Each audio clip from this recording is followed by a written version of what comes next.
Alright guys, Book 1, Chapter 17, An Unquiet Day.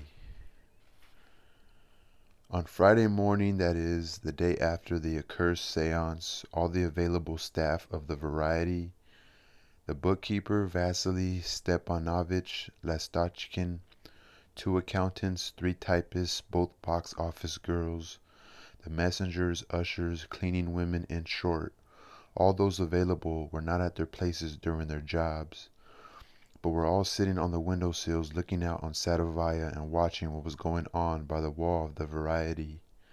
By this wall a queue of many thousands clung in 2 rows, its tail reaching to Kudrinskaya Square.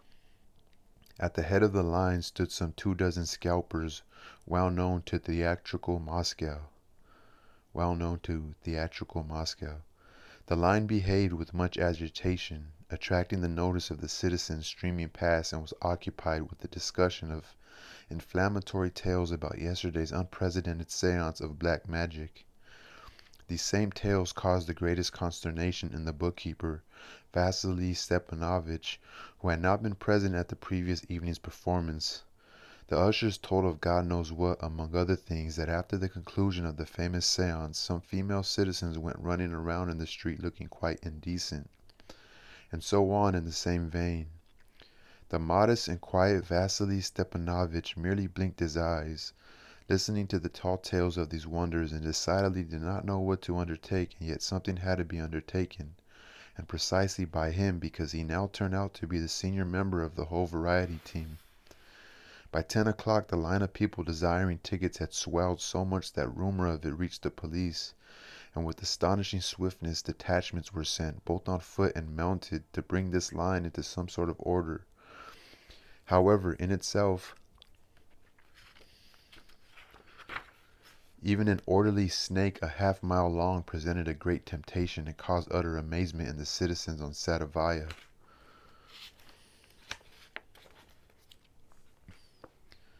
That was outside, but inside the Variety things were also none too great. Early in the morning the telephones began to ring, and went on ringing without interruption in Griboedov's office, in Rimsky's office, at the bookkeeper's, in the box office, and in Voronuka's office.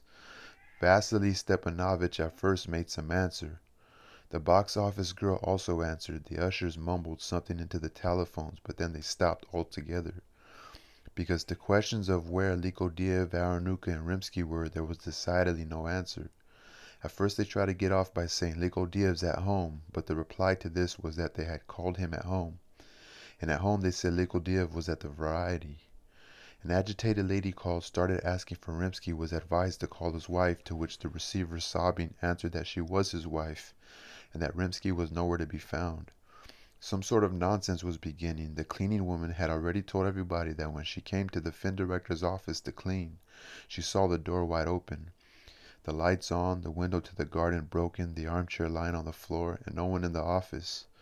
Shortly after 10 o'clock, Madame Rimsky burst into the Variety. She was sobbing and wringing her hands. Vasily Stepanovich was utterly at a loss, and did not know how to counsel herself. Then at 10:30 came the police. The first and perfectly reasonable question was, "What's going on here, citizens? What's this all about?" The team stepped back, bringing forward the pale and agitated Vasily Stepanovich. He had to call things by their names and confess that the administration of the Variety, in the persons of the director, the fin director, and the administrator, had vanished, and no one knew where, that the master of ceremonies had been taken to a psychiatric hospital after yesterday's seance, and that, to put it briefly, this seance yesterday had frankly been a scandalous seance. The sobbing Madame Rimsky, having been calmed down as much as possible, was sent home, and the greatest interest was shown in the cleaning woman's story about the shape in which the fin director's office had been found. The staff were asked to go to their places and get busy, and in short, while the investigation appeared in the Variety building, accompanied by a sharp-eared, muscular, ash-colored dog with extremely intelligent eyes, the whisper spread at once among the Variety staff that the dog was none other than the famous Ace of Diamonds, and so it was. His behavior amazed them all. The moment Ace of Diamonds ran into the fin director's office, he growled, baring his monstrous yellow fangs, then crouched on his belly, and, with some sort of look of anguish and at the same time of rage in his eyes, crawled towards the broken window. Overcoming his fear, he suddenly jumped up on the windowsill and throwing back his sharp muzzle, howled savagely and angrily. He refused to leave the window, growled and twitched and kept trying to jump out. The dog was taken from the office and turned loose in the lobby, whence he walked out through the main entrance to the street and led those following him to the cab stand. There he lost the trail he had been pursuing. After that, Ace of Diamonds was taken away. The investigation settled in Varanuga's office, where they began summoning in turn all the variety staff members who had witnessed yesterday's events during the seance. It must be said that the investigation had at every step to overcome unforeseen difficulties. The thread kept snapping off in their hands. There had been posters, right? Right. But during the night they had been pasted over with new ones, and now, strike me dead, there wasn't a single one to be found. And the magician himself, where had he come from? Ah, who knows, but there was a contract drawn up with him. I suppose so, the agitated Vasily Stepanovich replied. And if one was drawn up, it had to go through bookkeeping? Most assuredly, responded the agitated Vasily Stepanovich. Then where is it? Not here, the bookkeeper replied, turning ever more pale and spreading his arms. And indeed no trace of the contract was found in the files of the bookkeeping office, nor at the fin director's, nor at Griboedov's or Varanuka's. And what was this magician's name? Vasily Stepanovich did not know. He had not been at the seance yesterday. The ushers did not know. The box office girl wrinkled her brow, wrinkled it, thought, and finally said, Wolin, seems like. Or maybe not Wolin, maybe Faland. It turned out that in the Foreigners' Bureau they had heard precisely nothing either about any Wolin, or for that matter any Faland, the magician. The messenger Karpov said that this same magician was supposedly staying in Griboedov's apartment. The apartment was, of course, visited at once. No magician was found there. Griboedov himself was not there either. The housekeeper of Grunya was not there.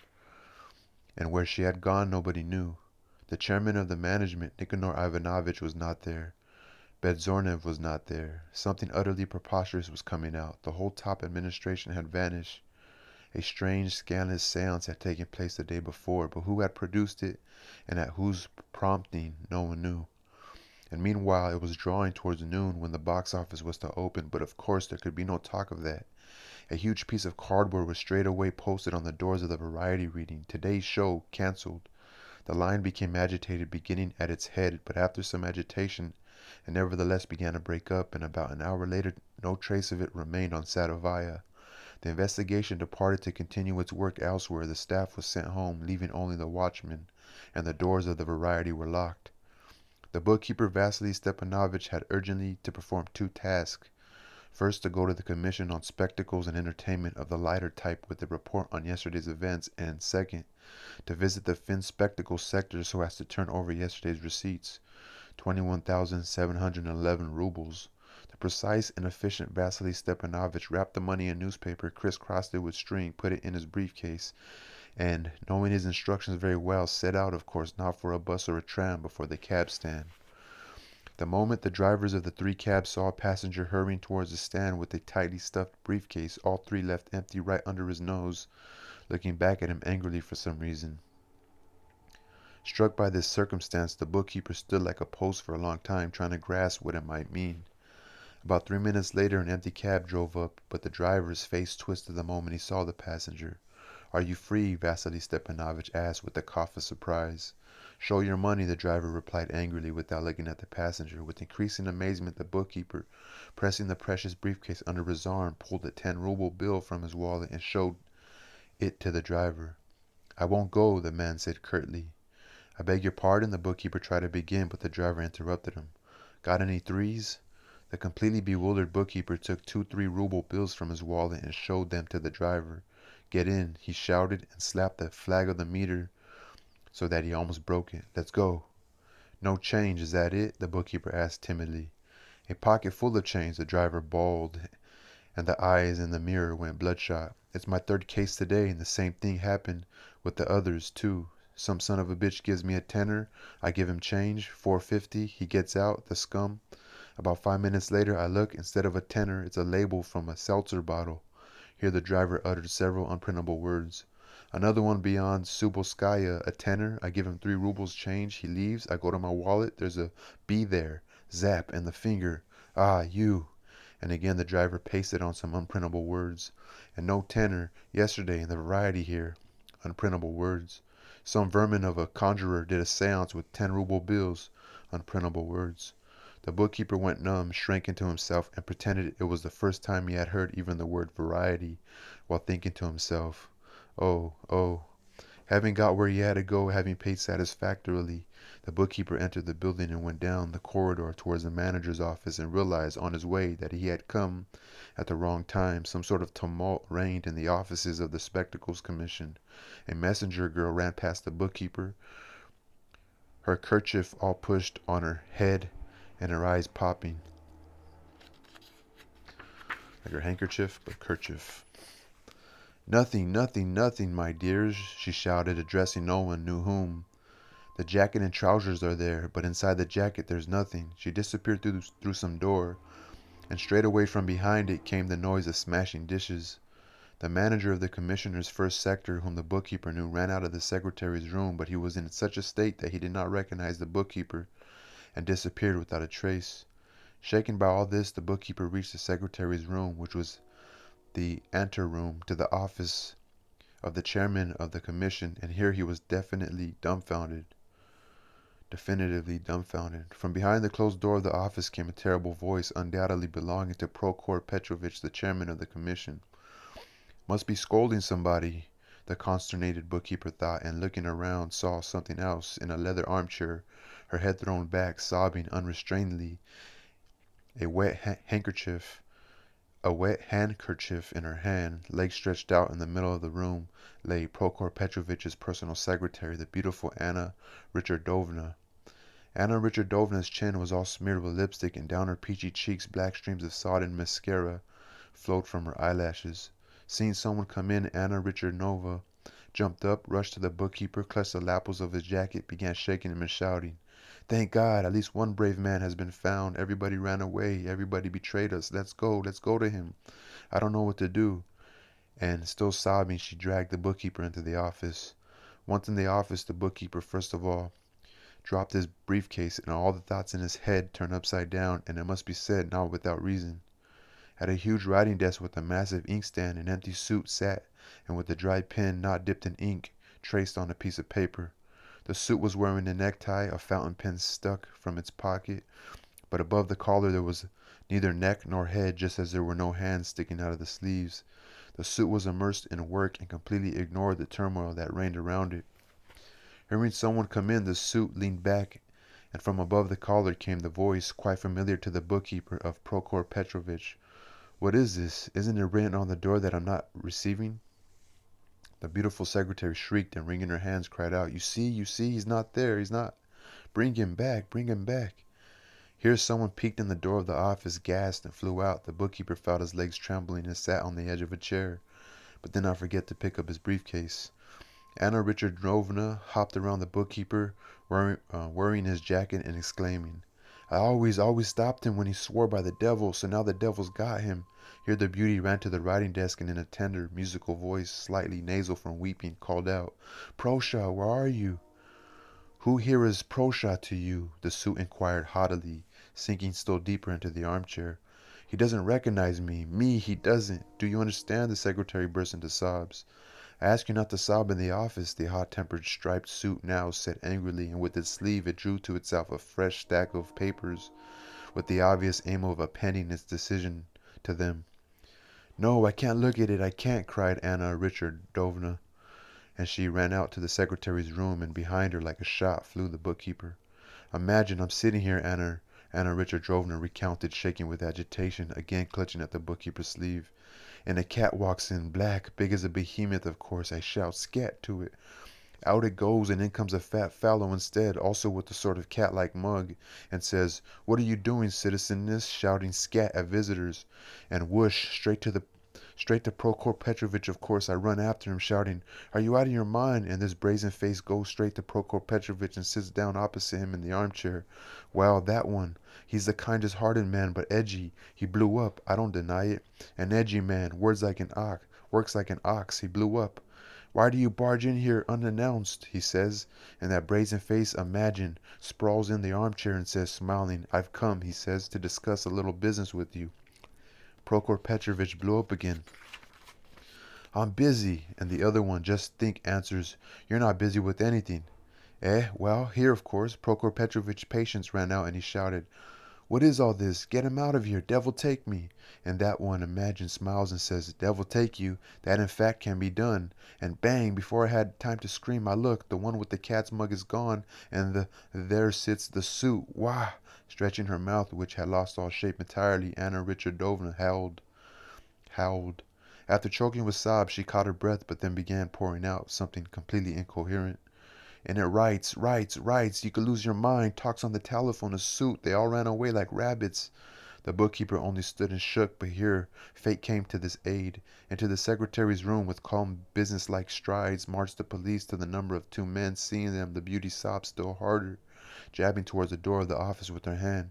Let's not cry now, citizeness, the first said calmly, and the bookkeeper, feeling himself quite superfluous there, ran out of the secretary's room, and a minute later was already in the fresh air. There was some sort of draught in his head, a sowing as in a chimney, and through this sowing he heard scraps of the stories the ushers told about yesterday's cat who had taken part in the seance. Oh, ho, ho, might that not be our same little puss? Having got nowhere with the commission, the conscientious Vasily Stepanovich decided to visit its affiliate, located in Vagankovsky Lane, and to calm himself a little he walked the distance to the affiliate on foot. The affiliate for city spectacles was housed in a appealing old mansion set back from the street and was famous for the porphyry columns in its vestibule. But it was not the columns that struck visitors to the affiliate that day, but what was going on at the foot of them. Several visitors stood in stupefaction and stared at a weeping girl sitting behind a small table on which lay special literature about various spectacles which the girl sold. At that moment the girl was not offering any of this literature to anyone, and only waved her hand at sympathetic inquiries, while at the same time from above, from below, from the sides, and from all sections of the affiliate poured the ringing of at least 20 overwrought telephones. After weeping for a while, the girl suddenly gave a start and cried out hysterically, "Here it comes again!" and unexpectedly began singing in a tremulous soprano, "Glorious sea, sacred Baco." A messenger appeared on the stairs, shook his fist at someone, and began singing along with the girl in a dull, weak-voiced baritone, "Glorious boat, a barrel of Cisco." The messenger's voice was joined by distant voices, the choir began to swell, and finally the song resounded in all corners of the affiliate. In the neighboring room, number 6, which housed the comptroller's section, one powerful, slightly husky octave stood out particularly. "Hey, Barguzin, make the waves rise and fall," bawled the messenger on the stairs. Tears flowed down the girl's face. She tried to clench her teeth, but her mouth opened of itself as she sang an octave higher than the messenger. "This young lad's ready to frisk, oh. This young lad's ready to frisk, oh." What struck the silent visitors to the affiliate was that the choristers, scattered in various places, sang quite harmoniously, as if the whole choir stood there with its eyes fixed on some invisible director. Passers-by in Vagankovsky Lane stopped by the fence of the yard, wondering at the gaiety that reigned in the affiliate. As soon as the first verse came to an end, the singing suddenly ceased again, as if to a director's baton. The messenger quietly swore and disappeared. Here the front door opened, and in it appeared a citizen in a summer jacket, from under which protruded the skirts of a white coat, and with him a policeman. "Take measures, doctor, I implore you," the girl cried hysterically. The secretary of the affiliate ran out to the stairs, and, obviously burning with shame and embarrassment, began falteringly, "You see, doctor, we have a case of some sort of mass hypnosis, and so it's necessary that—" He did not finish the sentence, began to choke on his words, and suddenly sang out in a tenor, "Shilka and Nerchinsk." "Fool!" the girl had time to shout, but, without explaining who she was abusing, produced instead a forced roulade, and herself began singing about Shilka and Nerchinsk. "Get hold of yourself! Stop singing!" the doctor addressed the secretary. There was every indication that the secretary would himself have given anything to stop singing, but stop singing he could not, and together with the choir he brought to the hearing of passers-by in the lane the news that in the wilderness he was not touched by voracious beasts, nor brought down by bullet of shooters. The moment the verse ended, the girl was the first to receive a dose of valerian from the doctor, who then ran after the secretary to give the others theirs. "Excuse me, dear citizeness," Vasily Stepanovich addressed the girl. "Did a black cat pay you a visit?" "What cat?" the girl cried in anger. "An ass. It's an ass we've got sitting in the affiliate. And adding to that, let him hear. I'll tell everything." She indeed told what had happened. It turned out that the manager of the city affiliate, who has made a perfect mess of Lighten Entertainment, the girl's words, suffered from a mania for organizing all sorts of little clubs. "Blue smoke in the authorities' eyes," screamed the girl.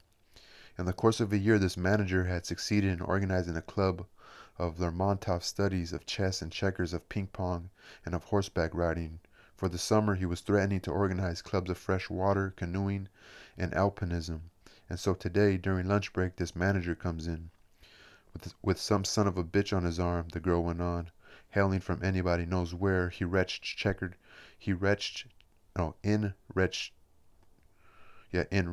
checkered trousers, a cracked pince-nez, and with a completely impossible mug. And straight away the girl said he recommended him to all those eating in the affiliate's dining room as a prominent specialist in organizing choral singing clubs. The faces of the future alpinists darkened, but the manager immediately called on everyone to cheer up, while the specialist joked a little, laughed a little, and swore an oath that singing takes no time at all, but that, incidentally, there was a whole load of benefits to be derived from it.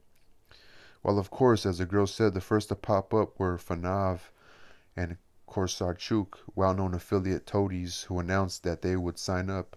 Here the rest of the staff realized that there was no way around the singing, and they too had to sign up for the club. They decided to sing during their lunch break, since the rest of the time was taken up by Lermontov and checkers. The manager, to set an example, declared that he was a tenor, and everything after that went as in a bad dream. The checkered specialist choirmaster bawled out, "Do, mi, sol, do," dragged the most bashful from behind the bookcases where they had tried to save themselves from singing, told Korsarchuk he had perfect pitch, began whining, squealing, begging them to be kind to an old singing master, tapped the tuning fork on his knuckle, beseeched them to strike up. Glorious sea. Strike up they did, and gloriously. The checkered one really knew his business. They finished the first verse. Here the director excused himself, said, "Back in a minute," and disappeared. They thought he would actually come back in a minute, but 10 minutes went by and he was not there. The staff was overjoyed. He had run away. Then suddenly, somehow of themselves, they began the second verse. They were all led by Korsarchuk, who may not have had perfect pitch, but did have a rather pleasant high tenor. They sang it through, no director. They moved to their places, but had not managed to sit down when, against their will, they began to sing. They tried to stop, no way. After 3 minutes of silence, they would strike up again. Silence, strike up. Then they realized that they were in trouble. The manager locked himself in his office from shame. Here the girl's story was interrupted. The valerian had not done much good. A quarter of an hour later, 3 trucks drove up to the fence in Vagankovsky, and the entire staff of the affiliate, the manager at its head, was loaded onto them. As soon as the first truck, after lurching in the gateway, drove out into the lane, the staff members who were standing on the platform holding each other's shoulders opened their mouths, and the whole lane resounded with the popular song. The second truck picked it up, then the third, and so they drove on. Passerbys hurrying about their own business would cast only a flitting glance at the trucks, not surprised in the least, thinking it was a group excursion to the country. And they were indeed going to the country, though not on an excursion, but to Professor Stravinsky's clinic. Half an hour later, the bookkeeper, who had lost his head completely, reached the financial sector, hoping finally to get rid of the box office money. Having learned from experience by now, he first peeked cautiously into the oblong hall where, behind frosted glass windows with gold lettering, the staff was sitting. Here the bookkeeper, discovering no signs of an alarm or scandal, it was quiet as it ought to be in a decent institution. Vasily Stepanovich stuck his head through the window with cash deposits written over it, greeted some unfamiliar clerk, and politely asked for a deposit slip. "What do you need it for?" the clerk in the window asked. The bookkeeper was amazed. "I want to turn over some cash. I'm from the Variety." "One moment," the clerk replied, and instantly closed the opening in the window with a grill. Strange, thought the bookkeeper. His amazement was perfectly natural. It was the first time in his life that he had met with such a circumstance. Everybody knows how hard it is to get money. Obstacles to it can always be found, but there had been no case in the bookkeeper's 30 years of experience when anyone, either an official or a private person, had had a hard time accepting money. But at least the little grill moved aside and the bookkeeper again leaned to the window. "Do you have a lot?" the clerk asked. 21,711 rubles. "Oh ho!" the clerk answered ironically for some reason, and handed the bookkeeper a green slip. Knowing the form well, the bookkeeper instantly filled it out and began to untie the string on the bundle. When he unpacked his load, everything swam before his eyes. He murmured something painfully. Foreign money flitted before his eyes. There were stacks of Canadian dollars, British pounds, Dutch guldens, Latvian lats, Estonian kroons. "There he is, one of those tricksters from the Variety." A menacing voice resounded over the dumbstruck bookkeeper, and straightway Vasily Stepanovich was arrested. Those devils.